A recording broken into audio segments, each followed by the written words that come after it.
تقييم لعيبة الأهلي وبيراميدز: الشناوي 4/10. طبعا انت يتعمل لك حفلة النهاردة، لأن ده لو ما كانش حصل منك الشوط التاني والأداء اتحسن زي ما احنا شفنا وقدرت تجيب الهدف الأول وكنت سبب رئيسي في ان الهدف التاني يجي، كان هيبقى يوم صعب جدا عليك يعني. 8/10. ياسر إبراهيم 5/10. محمد هاني: ايه بقى، هنفضل كل ماتش نقول عشان راجع من إصابة عشان راجع من إصابة عشان راجع من إصابة؟ في أفضل من كده. 5/10.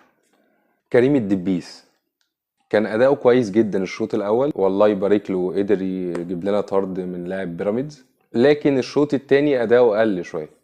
6/10. أكرم توفيق: مش حاسك من ساعة ما وقعت النادي الشمال القطري. 5/10. مروان عطية: أستاذ يا ابني في نص الملعب والله. 7/10. كريم ندفد: انت ماسك علينا زل يا ابني، في حاجة؟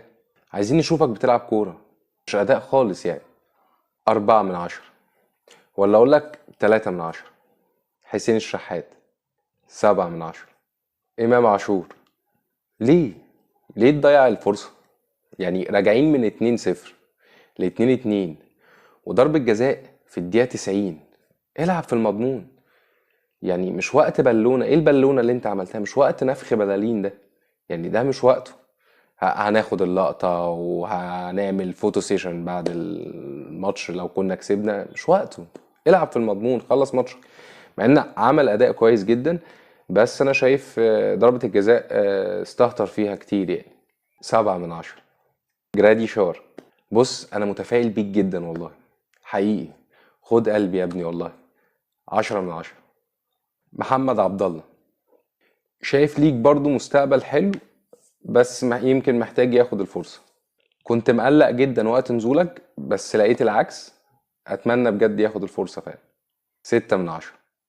قفشة: 5/10. عمر كمال: عمل فارق كبير قوي من وقت نزوله، كان فايق جدا النهاردة. 7/10. كده ده كان تقييم لعيبة الأهلي لمباراة بيراميدز.